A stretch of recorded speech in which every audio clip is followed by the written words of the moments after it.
The Design Tourist is in Iceland, a country of stunning scenery and geological wonders. Let's go explore.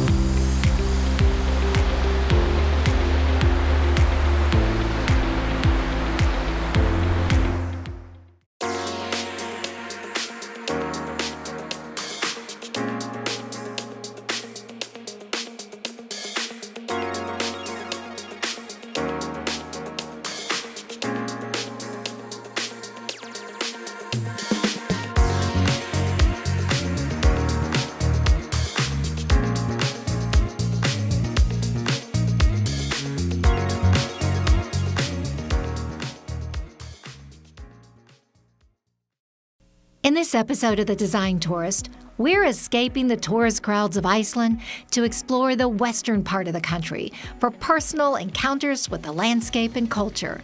Let's go.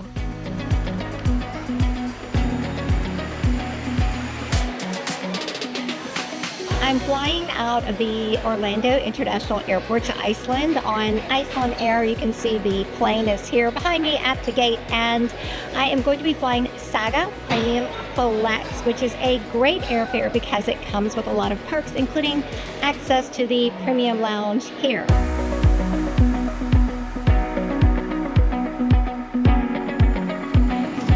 Would you like a glass of sparkling wine? Yeah. A little wine and some dinner. Now it's lights out for the duration of the 7.5-hour direct flight from Orlando to Keflavik Airport. Keflavik Airport is about 23 miles southwest from the city of Reykjavik. It serves international travelers, not to be confused with the Reykjavik Airport, which services domestic flights.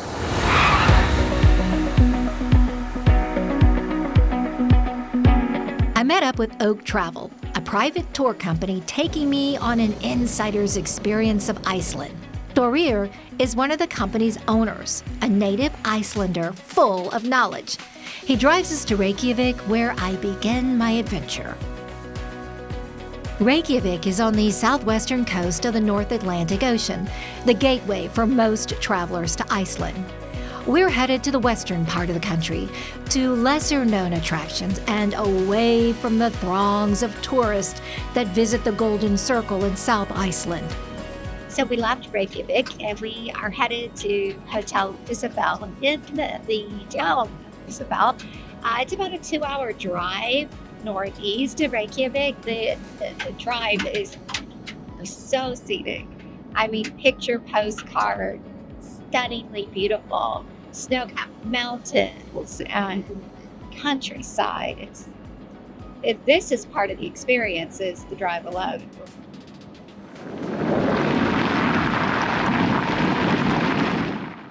So I'm in the uplands of West Iceland, and I am about to explore a lava cave, and it's called Víðgelmir. I hope I pronounced it correctly. The Icelandic language is giving me a bunch of tongue twisters, but you'll get the idea. This is going to be amazing, so let's go.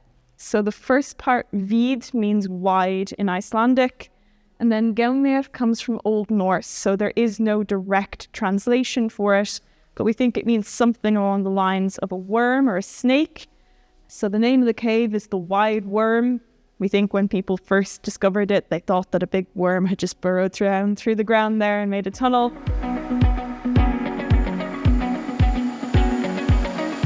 Iceland resides on the mid-Atlantic ridge, making it one of the most geologically active places on Earth.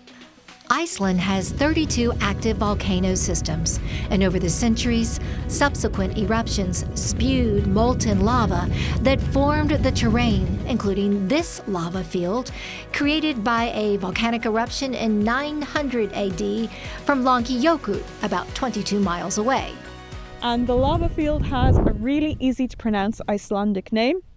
It's called Hökmundarhraun, which I've definitely said wrong, but it means the lava of Hökmundur, who is a troll in Icelandic mythology. He's in a lot of the sagas that are set around here, and they say that he lives in one of these caves and offers shelter to travellers who are passing by. Personally, I've never seen anything troll-like in our cave, but some people say they can see faces in the rocks and the stones, so if you're looking for that, you might spot it. At the entrance to the lava cave, 2 large openings in the rock create skylights. So here in Iceland, we're on top of 2 tectonic plates that are pulling apart, and that leaves space for magma to come up from the mantle, and that's why we have so many eruptions here on the island. So the volcanic system that this eruption came from is actually underneath the glacier right now, so you can't see it from the surface, but it is a lot higher up than we are. We enter the cave through the squeeze, a narrow opening, careful not to step on stalagmites formed by hollow lumps of lava years and years ago. Give it a little knock, you can hear it. See? Oh, hold it in the middle there. So if you look up at the ceiling, you see this silver reflective material, and that is a bacterial colony. So it's chemosynthetic, which means it doesn't need any daylight to grow. It just absorbs rust that comes from the iron in the rocks. So that's how it survives down here. And NASA was actually pretty interested in our bacteria. A few years ago, they wanted to come and get samples from it. They think if there is life on Mars, it's going to be in lava caves like this one. So this is possibly the closest you'll get to seeing a Martian. So by now you know that Icelanders have a thing for trolls. There's all kind of myths and legends tied to the trolls. So you see here this rock, some believe that that rock is actually the face of a troll. What do you think? Ready? Oh yeah. Let there be light. Ah, beautiful. We've reached the end of the cave. There's only one way in and one way out, and at this point we are about 35 meters underground, and this is the big reveal. Look at this. So now we turn around and we head back the way we came in. Before we head back, we turn off our helmet lights and experience total darkness deep in the cave. It's a rare opportunity in a world of light pollution everywhere. There's no natural daylight down here. So do you want to experience total darkness? If everyone will close their eyes for a second. And open them again. Oh my gosh, total darkness. No, I can't even see my hand. This is a zero light environment. It's as dark as it can get, and your eyes will never adjust down here. So it's not like a dark room where you'll be able to see after a little while. You're never going to be able to see down here. I can hear drips of water in the cave where it filters through the rock. And that water is actually coming in from outside. It's mostly rainwater right now. In the spring we'll get melt from the ice and the snow. And it's dripping down through all those little gaps in the rock through to here. And you might have noticed there's no puddles in the cave apart from where the water is frozen. So the water is actually continuing down below us to the base of the lava field. And from there it goes out across the length of it to the end and comes out in a waterfall called Hraunfossar, next to one called Barnafoss. It's only about 20 minutes drive from here. Let's go check out the source of the lava cave's dripping water, those twin waterfalls, Hraunfossar and Barnafoss.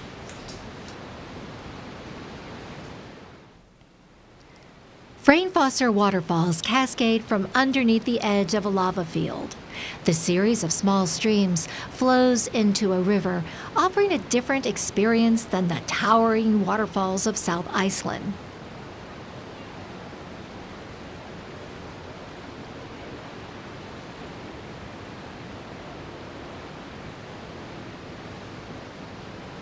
I'm taking you to the children's waterfall, and it gets its name because a family lived near the waterfall, and the parents went to church, left the children at home. The children, while the parents were gone, walked across a stone bridge across the waters and fell into the water. So they destroyed the stone bridge, hence the name, the children's waterfall. Barnafoss blue glacial waters flow over a flat, rocky terrain, and to get a better look, I hiked along an icy path, holding on to a rope, realizing I should have worn crampons to dig into the ice and avoid slipping. A word of advice here, don't do as I did. Wear your shoe spikes if you plan to hike these waterfalls.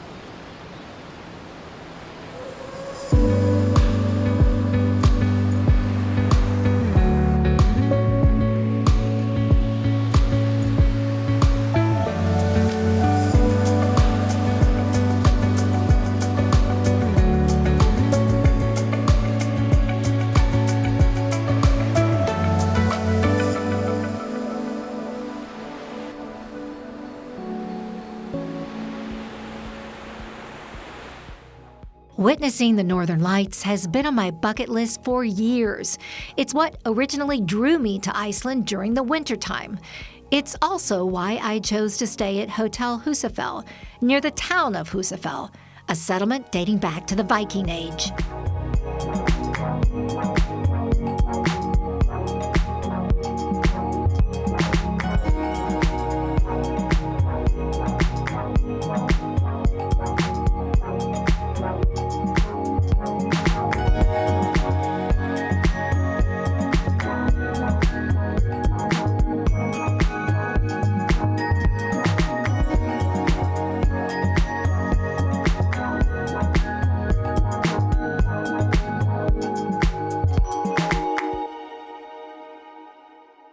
We are in the heart of Iceland, meaning that we are close to Reykjavik, we are close to the Golden Circle. They can also go to the Snæfellsnes Peninsula. So we are kind of in the middle of everything.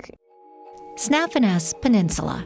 It's home to a glacier-capped volcano that some believe is an entrance to the center of the Earth and one of the Earth's 7 chakras.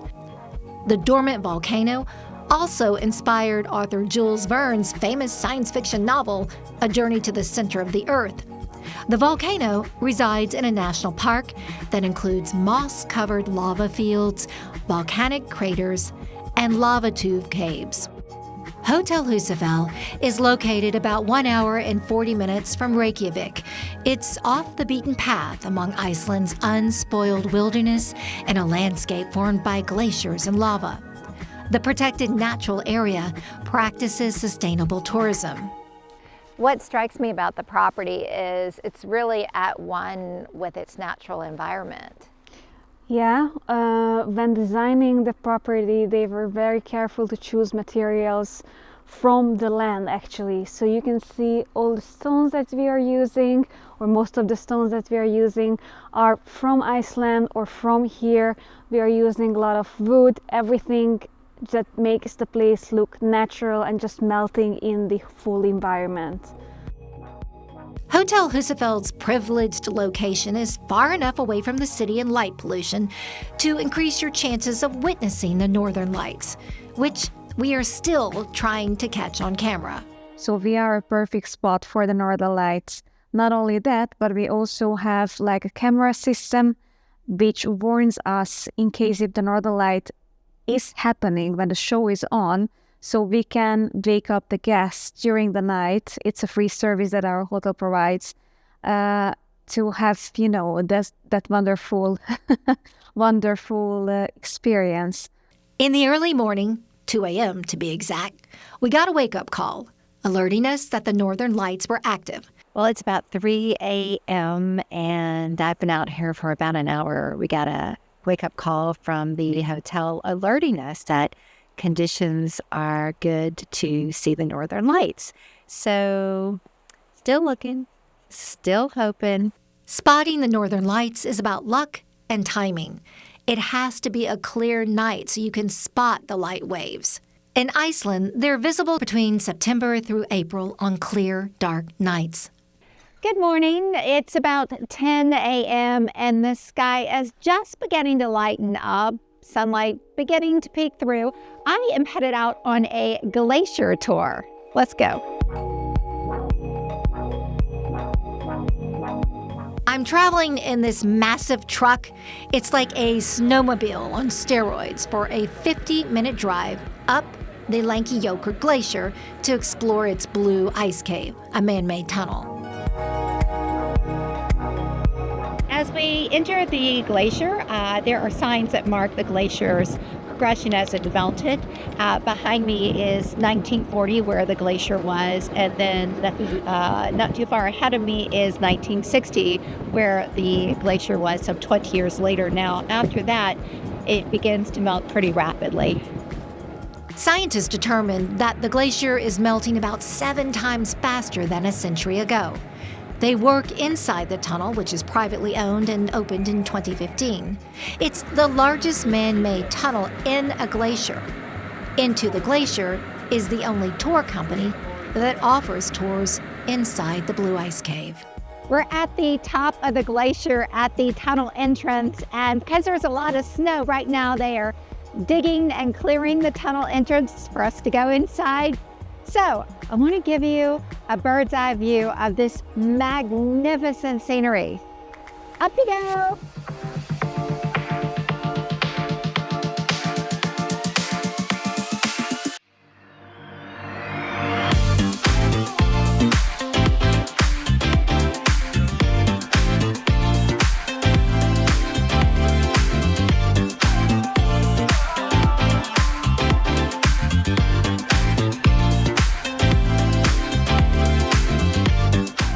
Going into the tunnel, into the glacier. After the crew digs out the tunnel entrance, we go inside and put on our crampons to walk the icy cave with our guide Ryan Hullen. So like rings in a tree, a glacier has rings that shows its age. It's one of these different lines is a ring, marks a year or time in the glacier. That's how you tell its age. So this is the ash from Eyjafjallajökull, the volcano that erupted in 2010. Eyjafjallajökull means island, mountain, glacier in Icelandic. So the interior of the glacier is coated with this sheet of water, and if you listen, you can hear the water drops. So inside of the glacier, those walls are constantly dripping with water, which means that the glacier has to be maintained continuously if they want to keep the tunnel open. It's like little waterfalls here. My videographer Ryan accepted a dare from our guide to stick his tongue on the ice wall to test out its slippery surface. We have a volunteer for the scientific experiment. Perfect. It's a simple task. All you need to do is to lick the wall. All right. Not afraid. Will my tongue stick to it like in a Christmas story? Just avoid the dark line. That's the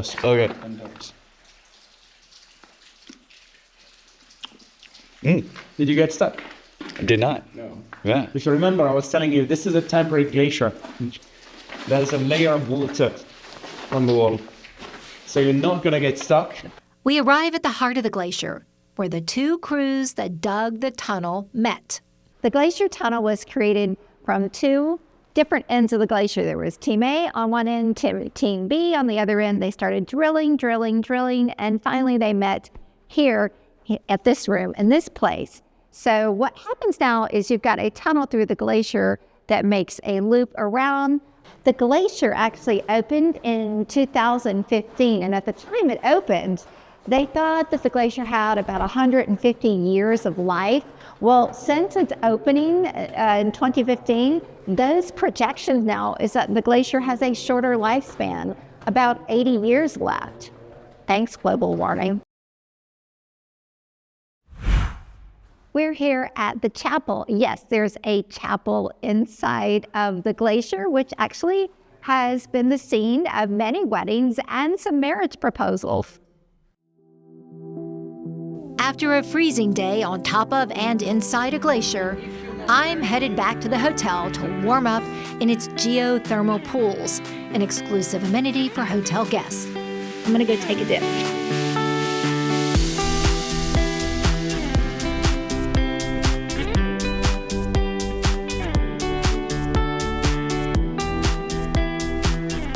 One pool cascades into the next, looking out over the valley and blending seamlessly with the hillside in the distance.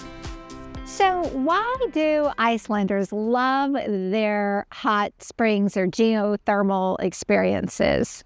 Because the water is very, very healthy for your skin, first of all. They have this resource in their hands, or how to say that. So it's simply just part of their culture. Relaxing in the heated pools is the perfect way to unwind from my active day, exploring Iceland's icy terrain. Up next, a snowy spa experience in canyon waters heated by a 2.5 million year old volcano.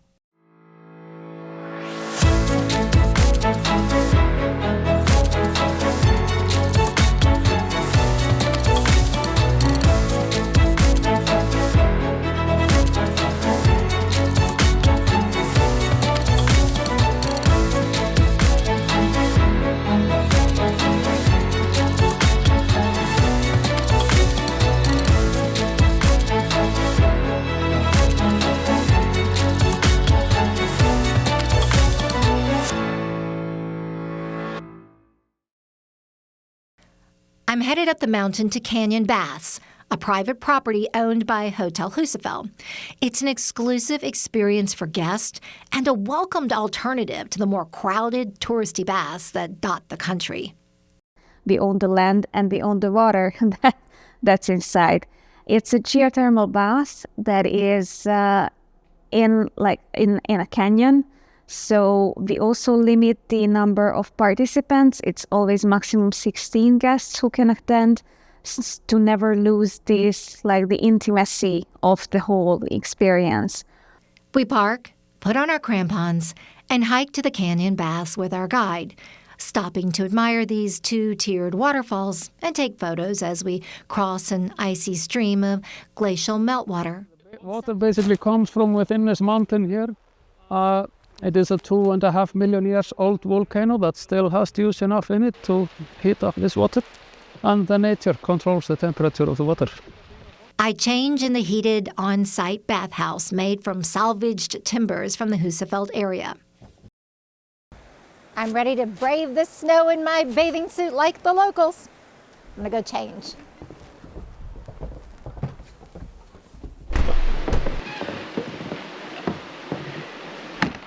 I should have brought flip-flops. Nothing like walking barefoot in the snow. I chose the hot pool, the walrus pool. It's beyond warm. It's hot, like hot tub hot. This volcano is heating this water, and it's pretty amazing that it's this warm because that volcano is like 2.5 million years old, and it's still generating all this heat. The canyon baths are man-made geothermal pools built using sustainable techniques. The 2 geothermal pools vary in temperature from about 85 to 105 degrees, each with a spectacular view of the surrounding canyon, mountains, and glaciers.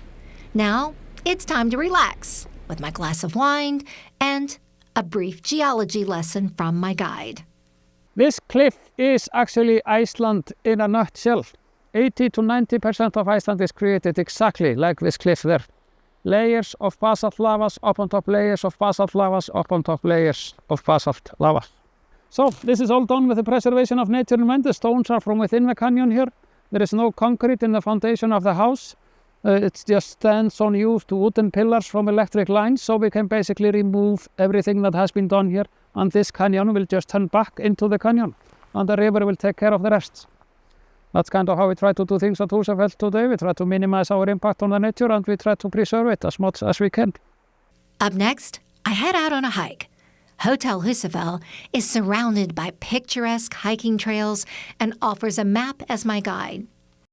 Hotel Húsafell has hiking trails that surround the property, and with the recent snowfall, it is a gorgeous opportunity to take in the magical view. So I'm going to take a stroll, and I'm going to send you up so you can appreciate this winter wonderland that I'm walking through.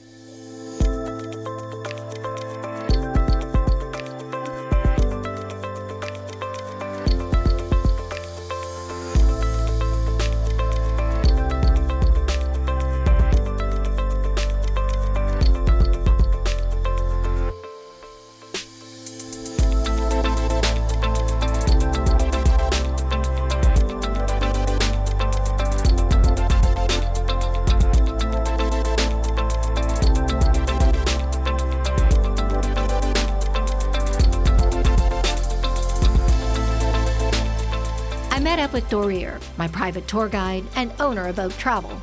He's a native Icelander born in Reykjavik.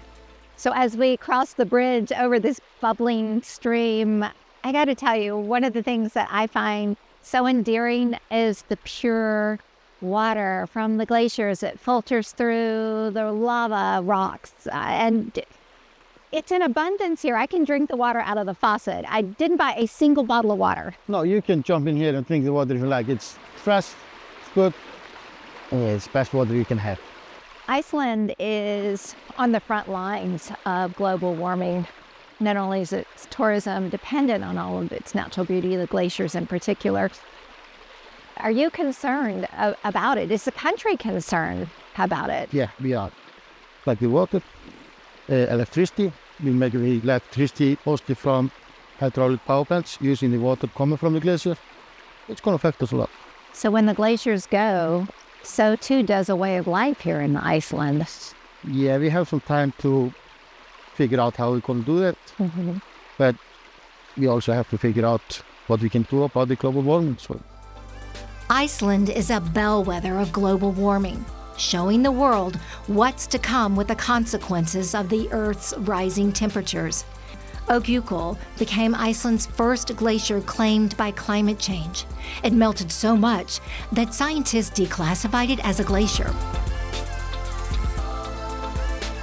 Hotel Húsafell aims to slow the effects of climate change through ecological stewardship of the surrounding West Icelandic landscape. The hotel and the town of Húsafell are fully self-sufficient with 100% renewable energy. Along our hike, I asked Thorir how Iceland's society functions on a first-name basis. It's a fascinating practice that has endured since the Viking days. when I was growing up, we didn't have as much tourists coming here. So we basically had the old culture thing. But today it's very different. We have more, like our language. It's probably changed more for the last 50 years than the earlier before. So it's lots of things have changed. So do you think you'll ever start using a last name besides son of my father? No, I don't think so. We're always going to be son and daughters. I think we're going to keep that always. That doesn't get confusing as the population grows? No, it doesn't. It's easy. I'm Thorstein's son, I'm son of Thorstein, so everybody knows who my father is, so it's easy. Iceland ranks as one of the world's friendliest and happiest countries, and I found that to be true. Their warm hospitality is an antidote to the cold, dark days of winter. The hospitality has been just incredible. People are so friendly and welcoming, which is important because it's not always the case when you travel abroad. It's new for us. The tourist here has been growing really fast since 2010-11. The fascination with trolls, what is that about? That's the old myth, the old stories, both the trolls and also the elves or the hidden people. This is something that it's always followed us. We have many different stories about trolls everywhere, hidden people everywhere. We still, like the elves or the hidden people, we still are moving roads because we have some places where the elves live. So, true story. Iceland construction crews had to reroute a road that some locals protested because they believed the new road was going to run through a troll forest. Google it. Trolls are taken very seriously in Iceland. That evening after our hike, I'm greeted by this scene as I dine in the hotel's restaurant. A softly lit snowscape outside these picture windows and a glowing fire inside as I experience the country's culinary culture cooked up by a chef from locally grown and foraged ingredients. Everything that we use here, so when it comes to the main ingredients for our a la carte menu, may it be all the meats, all the fishes, all the shellfish, everything is Icelandically sourced. So the base ingredients we try to use are in Icelandic, but I tried to have a bigger Asian influence on it. Icelandic or Nordic cuisine began gaining culinary respect about 25 years ago as Iceland registered on the radar of international tourists. The country doesn't allow the importation of livestock, so its animal bloodlines date back to the Viking days. So for travelers who are experiencing Iceland for the first time, what do you suggest that they try? Well, there's one thing that does show sometimes a little bit of a bias when I say it, but horse. Horse? Gotta say I haven't tried horse meat yet. Iceland is not really known as a beef country, but you can actually call the horse the Icelandic beef because it has a wonderful marbling, a wonderful taste. It doesn't have any hormones injected into it, and it's just a wild product that is cultivated in the country and has an especially unique taste to it. It's not just like eating food, it's like passing on a story. past experiences for me. This is our last night in Iceland, and we are still chasing the northern lights. We have yet to see them. What do you think? Is tonight the night? It doesn't look very good right now. Oh, snap. We have a little bit gap up here, but it does not look very good. But it can change. Is there a troll that I can speak to maybe do some troll magic to open up the skies? You can try to talk to this guy. Oh, there you go. Yeah, you can see if they can help you a little bit, but otherwise, no, I don't think so. This is something we can't control. We have to be lucky. Well, I'm going to keep the faith that tonight is the night. We will see the northern lights, even if I have to talk to a couple of trolls about it. Hotel Húsafell was the first hotel in Iceland to offer automated Northern Lights wake-up calls, and staff members are trained Northern Lights spotters. This was one of the main reasons why I chose to stay at the hotel, so we didn't have to worry about sleeping through the light show should it appear. I got a phone call early in the morning. I threw on my coat, grabbed my camera, and headed out into the dark night. The ideal conditions for catching the northern lights are between September through April on clear, dark nights. The phenomenon is also known as the aurora borealis, and it happens when solar wind particles collide with the Earth's magnetic field at its weakest points, which is at the poles. The result is a glowing green and purple, sometimes red, pink, orange, and blue light show. We waited and watched and waited and watched until 5 a.m., never seeing the lights with our naked eyes. And then this appeared as we were going through our footage. Our cameras caught this picture, revealing the faint green glow of the northern lights, a wave I couldn't see with my naked eye, but definitely proof positive I did see the northern lights after spending 5 nights in the country on my quest. And with just 2 hours of sleep, I headed back to the Keflavik airport for my return flight home. I'll sleep on the plane. My trip to Iceland was worth every waking moment.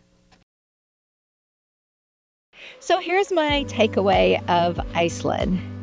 To visit is to have up-close encounters with geological forces and phenomena that have not only shaped the Earth, but created a country of otherworldly beauty and a culture with warm hospitality as a cozy antidote to its cold climate. Until the Design Tours travels again, stay curious, stay inspired, and never lose your sense of adventure.